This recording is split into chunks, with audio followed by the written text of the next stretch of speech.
নমস্কার, আপনাদের সবাইকে ট্রাইব টিভি বাংলায় স্বাগত। আজকে আপনাদেরকে ফিল্মি সফরে সফর করাতে নিয়ে চলে এসেছি পরমপ্রিয়া দুর্দান্ত গানের একটি সন্ধ্যা উপহার দিচ্ছেন তাদের দর্শকদের। কি হতে চলেছে আজকে সারা সন্ধ্যা জুড়ে, দেখে নিন আমাদের সাথে পুরো ভিডিও জুড়ে।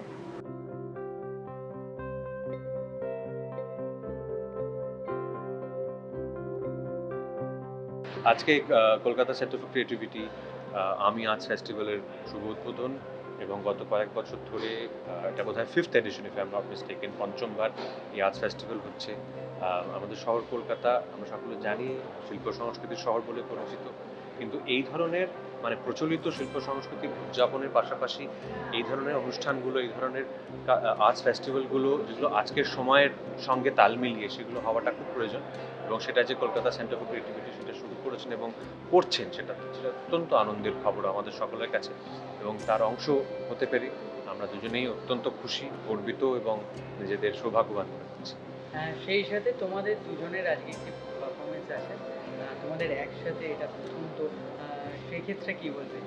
সেক্ষেত্রে এটাই বলবো যে আমরা একটা ঘরোয়া, যেরকম নিজেরা গান বাজনা করি সেরকমই একটা ঘরোয়া জিনিস আজকে প্রেজেন্ট করব। আশা করি মানুষের ভাল লাগবে। প্রথম কথা, আমি ফেস্টিভ্যাল এমন একটা ফেস্টিভ্যাল যেটা কলকাতার খুব ইম্পর্ট্যান্ট একটা ফেস্টিভ্যাল, এবং এরা যেরকম এত বড়োভাবে কাজ করছেন এবং এত আর্ট ফর্মের সমস্ত কিছু দিকগুলো ধরার চেষ্টা করছেন চেষ্টা না করছেন, তা সেই রকম একটা জায়গায়। আর সবচেয়ে আজকে একটা এক্সিবিশনও রয়েছে, যে এক্সিবিশনগুলো ভেরি রেয়ার, এবং এইটা আমার মনে হয় যে আমাদের কলকাতায় খুব বেশি করে এগুলো হওয়া উচিত। এবং এই এত রকমের ধরন, আমাদের তো ভারতবর্ষে আর্টের কোনো রকম কোনো অভাব নেই, এবং সেইগুলোকে এইভাবে যে কোনোভাবেই হোক এইভাবে ধরে রাখার একটা জায়গা, সেটা কলকাতার জন্য এবং ভারতবর্ষের জন্য খুব খুব জরুরি, পৃথিবীর কাছে মাথা উঁচু হয়ে যায়।